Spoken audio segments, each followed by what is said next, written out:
अब अगर मैं बोलूं कि राइट क्वेश्चंस क्या आते हैं, तो जैसे मैं बता रहा था, कोर पर्पस होता है कि चीजें अपने आप उसी पाथ में चले जाएंगे, and to know the core purpose of your life, ये सबसे मेन क्वेश्चन होता है you can ask the astrologer. एंड अगर मैं बताऊं तो एस्ट्रोलॉजी का मुख्यतः यही, अगर मैं कहूं तो एक होल एंड कोर यही है कि you can know the core purpose. जैसे इसको कहा जाता है ज्योतिष, तो ईश्वरी ज्योत, ईश्वरी light, the divine light which can make you see the आगे की होने क्या वाला है।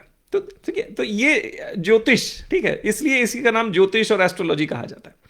अब अगर मैं बोलूं कुछ एस्पेक्ट ऐसे होते हैं एस्ट्रोलॉजी के जो आप जान भी जाएंगे, you can not change it. अब हम लोग, जो एस्ट्रोलॉजर जो रेमेडी देता है वो उसी एस्पेक्ट में देता है जो जान के आप कुछ तब्दील कर सकते हैं अपनी लाइफ में। अब मैं इसको एक एग्जाम्पल के साथ टेकअप करता हूं। जैसे मान के चलिए हम लोग के जो डेमोक्रेसी होती है ना, यहाँ पे इलेक्शन होते हैं और आपका प्राइम मिनिस्टर और चीफ मिनिस्टर चूज किया जाता है, ठीक है, you won't and choose them. But astrology की ब्यूटी क्या होती है कि आपके लाइफ का प्राइम मिनिस्टर और चीफ मिनिस्टर कौन होगा ये फिक्स हो जाता है। जिस नक्षत्र में मून बैठा होता है उससे आपकी महादशा और अंतरदशा डिसाइड हो जाती है, और आपकी लाइफ को कब कौन गवर्न करेगा, कितने साल के लिए गवर्न करेगा, ये फिक्स हो जाता है।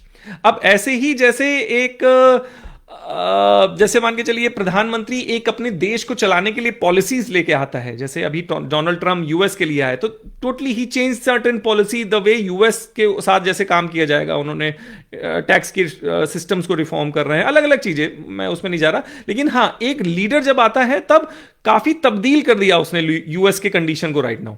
ऐसे ही आपके लाइफ में जब वो प्लैनेट आएगा, महादशा और अंतरदशा, महादशा को आप equivalent to your prime minister कर लीजिए और अंतरदशा को equivalent to your chief minister कर लीजिए। तो लाइफ में जब महादशा और अंतरदशा आएगी तो आपका एक एक चीज, वो पॉलिसी फिक्स है, वो पॉलिसी क्या बदलेगा वो भी फिक्स है एस्ट्रोलॉजी में, ठीक है।